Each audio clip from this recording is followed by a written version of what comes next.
Integrated with John Consulta, nakatutok, 24 oras. Doble na ang ipinoprotesta. So guys, ako ay magsasaing. So ito ay for 5 cups. 5 cups na siya.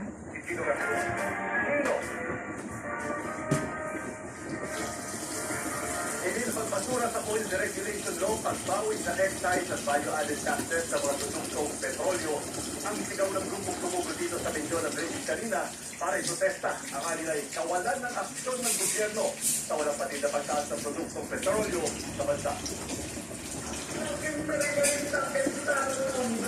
Sa ikalawang araw ng ilang protesta, nagmarcha ang grupong Pistol at iba pang ralista mula Welcome Sonda sa Quezon.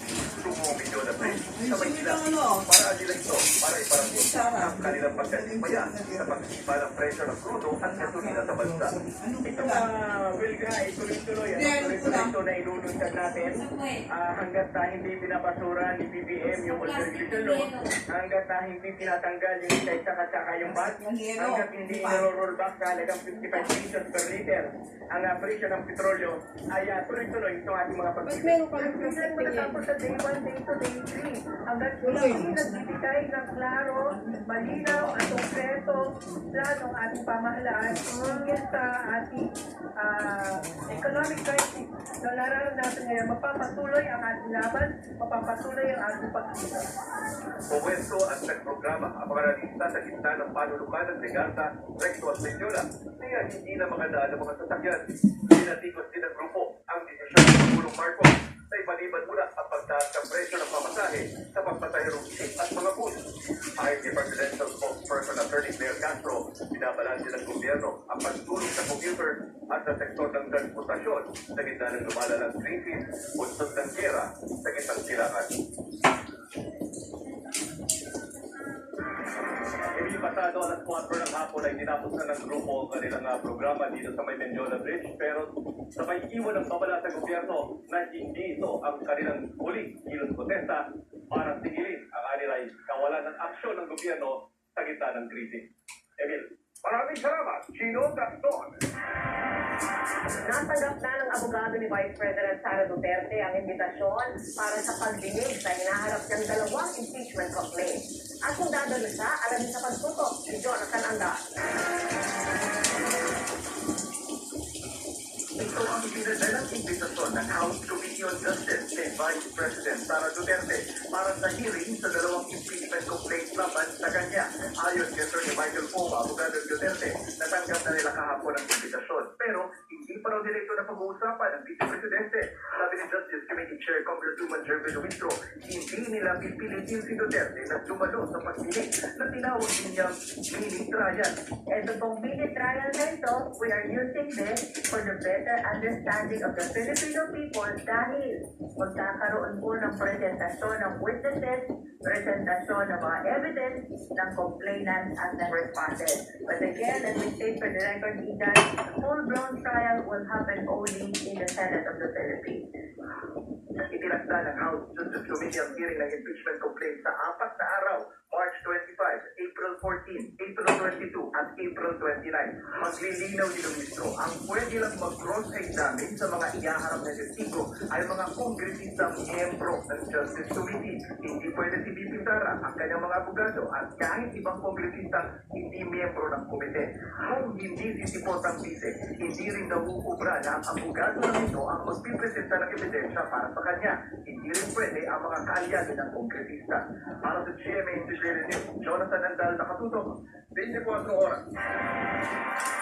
Mga kapuso, ngayong palapit na ang tag-init o kailan pusong rapid. Hindi naman sa aso dapat mag-ingat.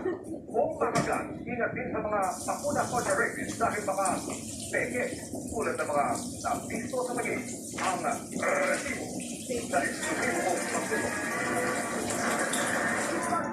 Sa loob ng halos isang tahon, walang tigil na minanmanan ng resibo. National Bureau of Investigation, Dangerous Drugs Division at Food and Drug Administration ang isang reklamo na natanggap ng programa ay nagre-repack umano at nagbebenta ng mga hindi rehistradong anti-rabies vaccine sa isang bahay sa Taguig City. Ano na kababahala? Kung kayo ang tatanungin, kapag ka ito'y naiturok na sa tao, hindi na ito mabisa kung gagamitin sa tao. Maliban sa mislabel dito, adulterated dito, it will pose a great or significant danger sa iyo. March 19, pinalakay na ng otoridad at ng resibo ang target location para kumpirmahin ang illegal na pagawaan. Yes, pero ang matapang Ito, kape mo nito. Painom mo na o ikaw iinom. ang kanilang mga panitang bakuna. Dalawa lang, bote mo nito. Samahin naman yan. Siyempre, hindi na maarawin niya. Ha? Ito na, ipapainom mo. Ikaw iinom. Ito daw. Iinuman mo. Inumin mo na. Pati-pati na dito. Natagpuan din ang iba pang mga klase ng gamot na posibleng pinepeke rin daw. Ayon pa sa mga otoridad, So, guys, 30 million pesos ang halaga. ano nga pala, malapit na ang Bisita Iglesia.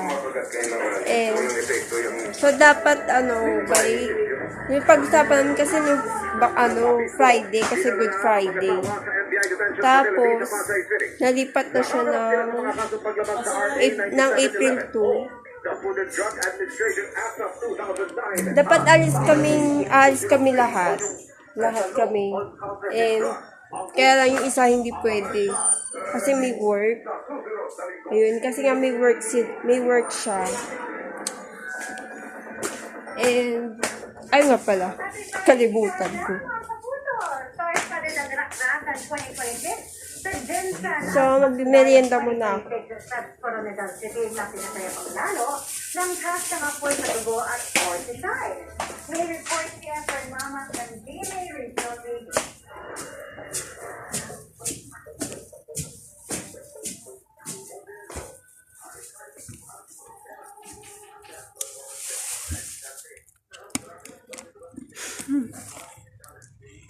Ay.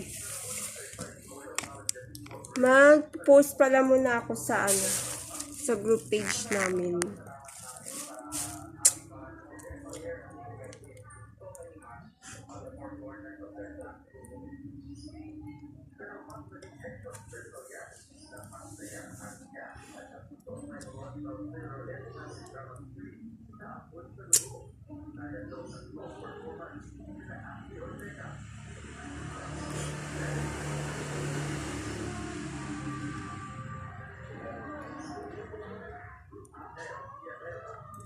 Yun nga pala guys, yung sa sa kahapon.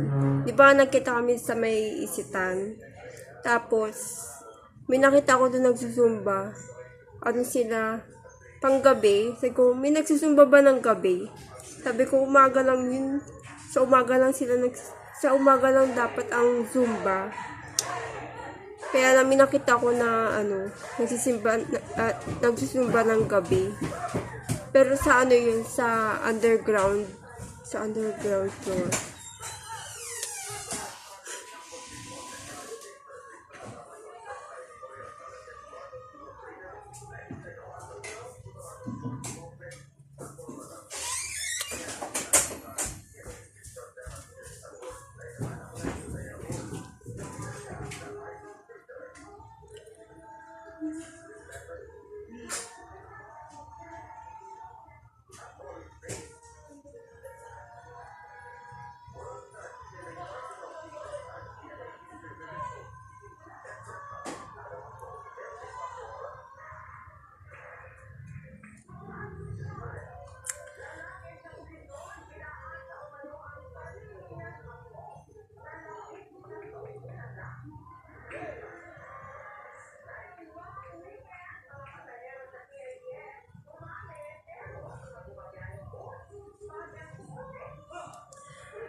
And, so ngayon, ito nga pala guys, bumalik na ulit yung yung sa pag-e-edit ko. So, nakakapag-edit na ako ulit. So, sadya talaga may topak na talaga itong cellphone ko.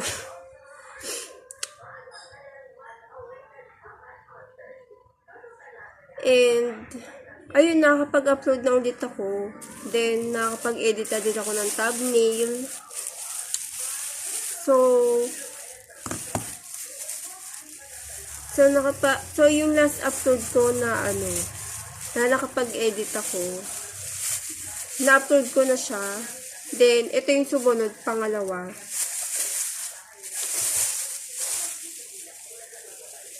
Tapos, bumili pala ako ng donut. Yung dalawa. Ito ay caramel. Donut siya ng caramel.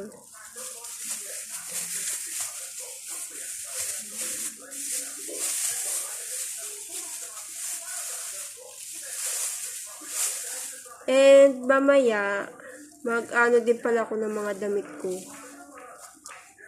Magliligpit din pala ako ng mga damit ko mamaya.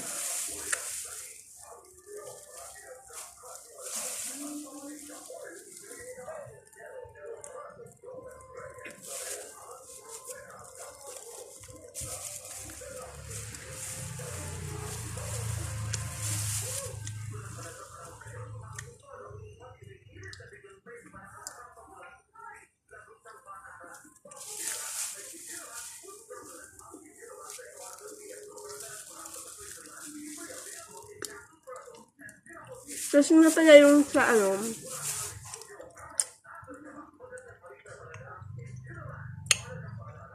nag-prepare na muna ako na para isasain ko mamaya.